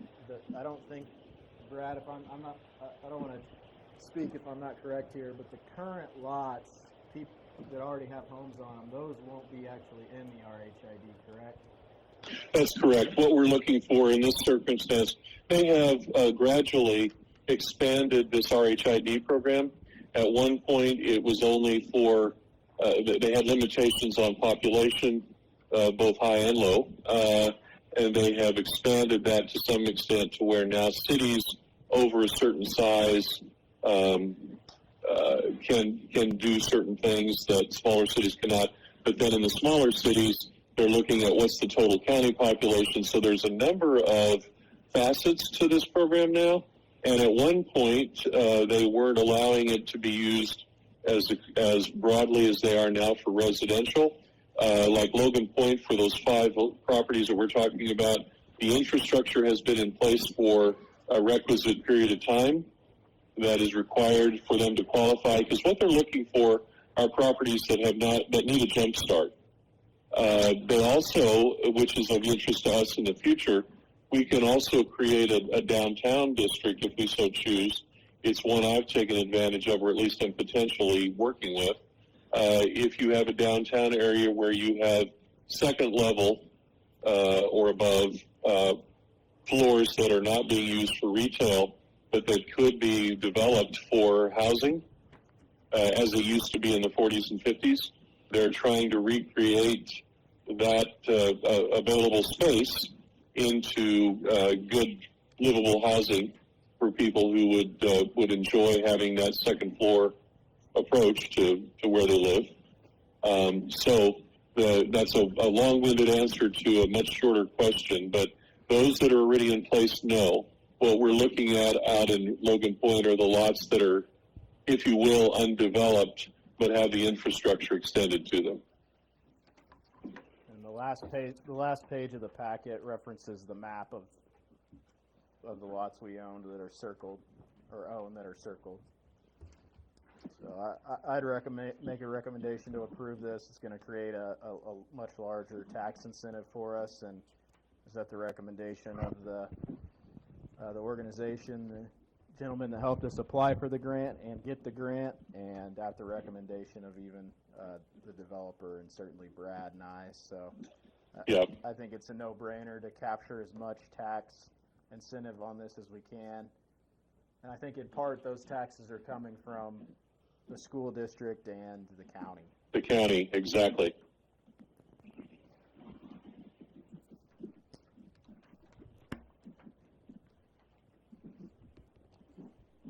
Questions, comments, or a motion? I'll make a motion to authorize the cover letter to Robert North for the RHID.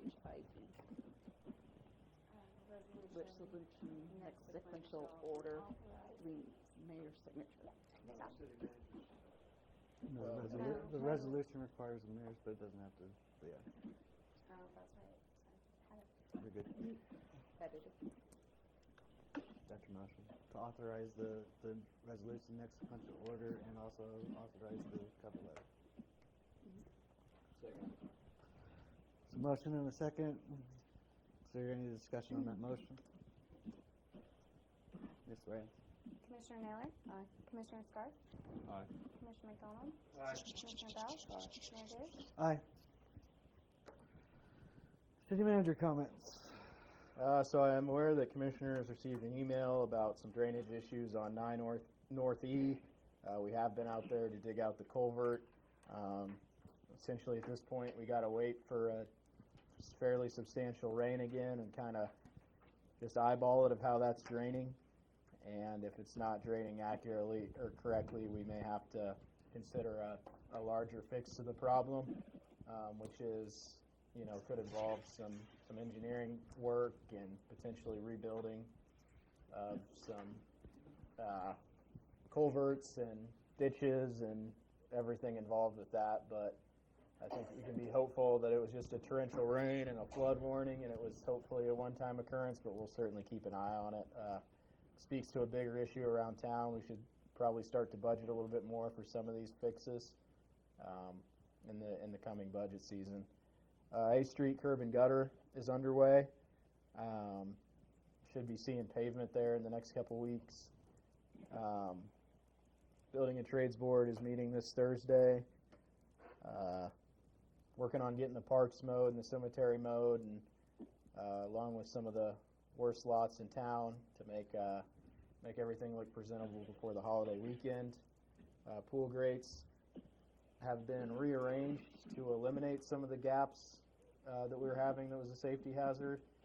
And there's some covers, there's some sealer type material that Cody's placed around some of those gaps to help mitigate some of the potential safety hazards. So it might not look the best, it might not look the prettiest, but we think it can get us through this season with no safety issues. And then we're going to cover the potential for safety issues with our guards to make sure folks aren't running on the grates or walking in where they're not supposed to or anything of that nature. But I think we should be all right. We're set to open it Saturday at 1 o'clock. Commissioner McDonald mentioned there's a flag raising at the cemetery at Friday at 10 o'clock a.m. No, that's just pretty much Okay. the aisle, or the driveway of flags is just, Okay. it's just in preparation for Monday. Okay. Engineering survey at Tripp Field was completed. We'll be bringing back a report on that in June or July, depending on when we get it back. I think it was preliminarily good. We just are at the point where we need a little preventative maintenance definitely on the building. So still drafting the master fee schedule and the sidewalk policy, hoping to bring that back next month. Working on preparation and mowing out at the lake ahead of the weekend. Here in June and July, we're going to be working on painting street lines downtown and other areas, and then get back on our regular street patching schedule.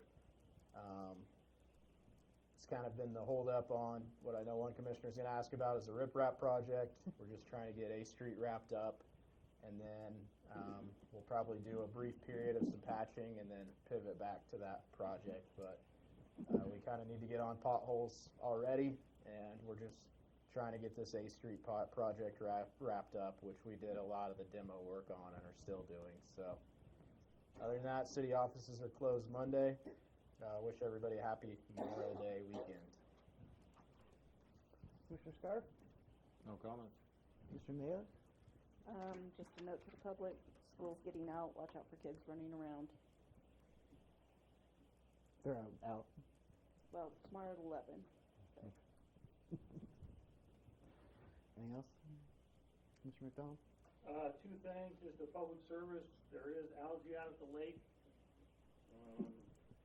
Algae's caused by stuff's dying faster than the stuff that eats what's dying to eat it.